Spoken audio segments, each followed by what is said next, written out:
Can you find the one who is watching right now? Not your name, not your story, the actual presence behind the thoughts. Try. Point to it. Something feels impossible, doesn't it? Like grasping water, like turning to see your own eyes. This isn't a riddle.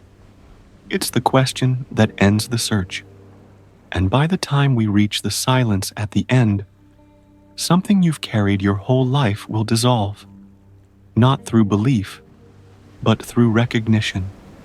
The answer exists only in the space before words.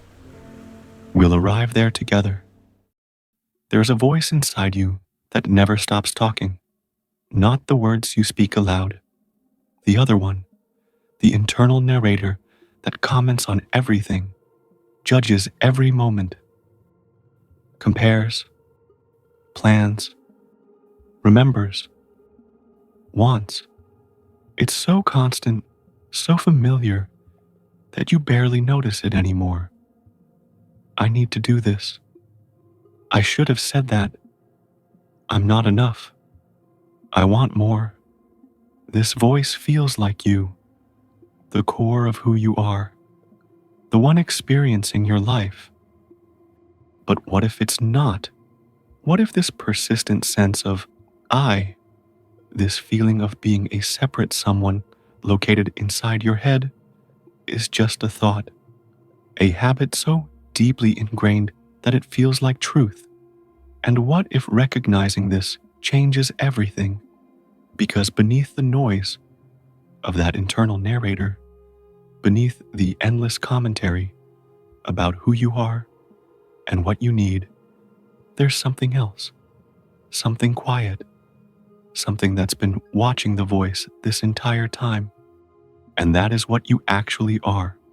A young man discovered this at 16, not through study or practice, but through one moment of radical honesty. Facing what felt like the approach of death, he turned inward and asked, if this body dies, who knows the body dies? In that question, the voice, the I he had believed himself to be his entire life, revealed itself as nothing but a passing thought. What remained was awareness, silent, boundless, unchanging. His name was Ramana Maharshi, and for 54 years afterward, he simply invited others to look for themselves, not to become enlightened, to stop pretending to be limited.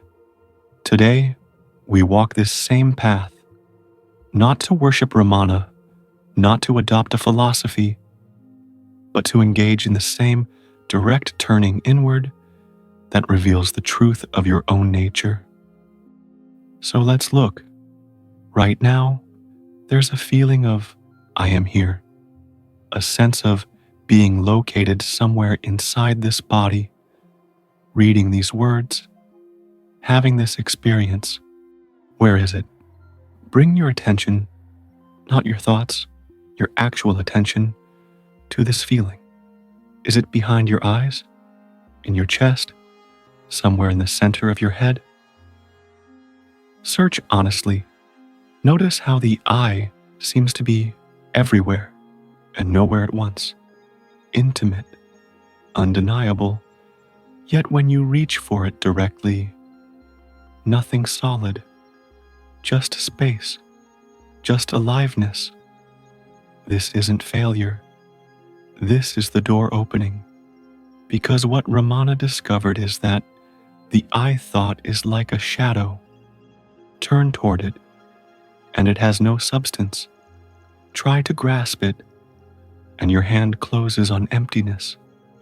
Every thought you've ever had, I'm anxious, I want this, I remember that, appears within a field of awareness much larger than the thought itself. But you've spent your entire life identifying with the weather, forgetting you are the sky. Here's what Ramana offered. A question so simple it sounds absurd. Whenever a thought arises, ask, who is thinking this? The answer is always I. Then ask, who is this I? And stay there. Don't reach for concepts. Don't settle for memories or descriptions.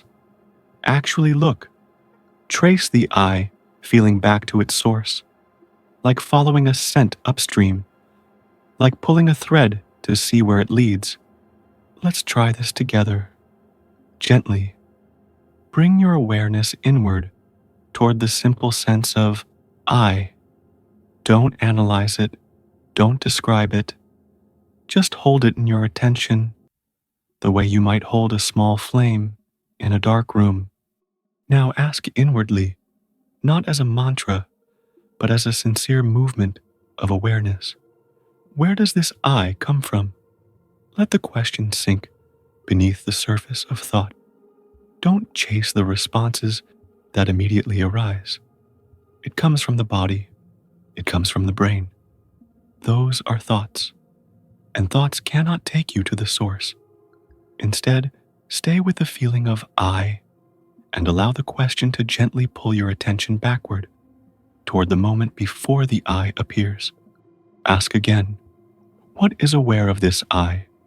What you'll find is not another thought, not another layer of identity, but the edge of a cliff. And if you're willing to step off, not physically, but psychologically, something extraordinary happens.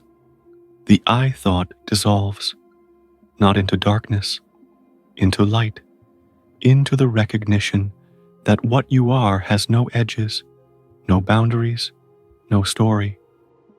The thought, who am I, will destroy all other thoughts, and like the stick used for stirring the burning pyre, it will itself, in the end, get destroyed. Then there will arise self-realization. Ramana Maharshi, the searcher and the sought collapse into each other, because they were never two. Right now, something is reading these words.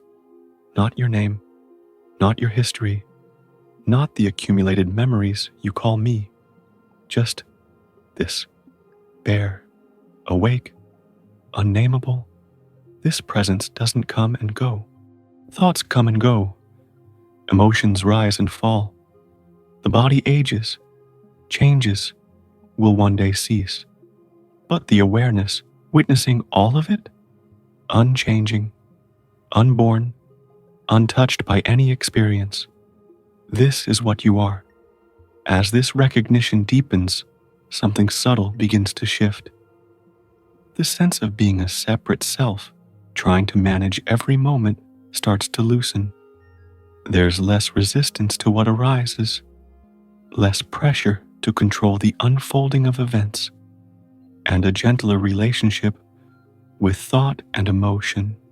The internal narrator still speaks. I need coffee. I have a meeting. But now it's transparent. A useful convention, not the truth of what you are. And still, the ego returns. It pulls you back into old patterns, old fears, old identities. But this return is not a failure. It's simply habit. The mind has spent years reinforcing the idea of I, so of course it reappears. Ramana insisted this wasn't a sign of weakness. It's part of the path. Each time you notice the ego reforming, you're given a new invitation to look again. When confusion arises, ask inwardly, who is confused? When fear appears, ask, to whom does this fear arise? And when the I feels heavy or threatened, ask, where is the one who feels this? Each question dissolves the sense of identity back into the awareness that holds it. Over time, the knot of ego gradually unravels, not by force, but by clarity. I am is God. The self is God. There is no separation. This is not a belief to adopt. It's a discovery waiting beneath the noise of the mind. The awareness hearing these words right now is the same awareness through which the entire universe shines. It is the light in which all experiences arise. remain for a moment, and fade. And yet this light never comes or goes. It is the quiet witness of every breath, every sensation, every thought. To recognize this, even briefly, is to taste a freedom that does not depend on circumstances. It is a peace that cannot be given or taken away because it is not an experience. It is what you are. As you move through your day, return to this inquiry whenever the I feels tight or contracted. Don't fight the feeling. Simply turn inward and ask, who am I? Not to find an answer, but to see the questioner dissolve. If this touched something true, consider staying close. When you subscribe, you help this silence reach those who are ready to hear it. Every gesture becomes a small ripple in the collective awakening. There are other videos here, other invitations to rest as what you truly are, each one a doorway, each one an opportunity to remember. Keep watching, keep questioning, keep returning to the one simple inquiry that ends all seeking, and discover what Ramana discovered, what every sage who ever lived discovered. You are not the seeker. You are that which is sought. The search ends the moment you turn around. You are not the seeker. You are the silence the seeker forgot.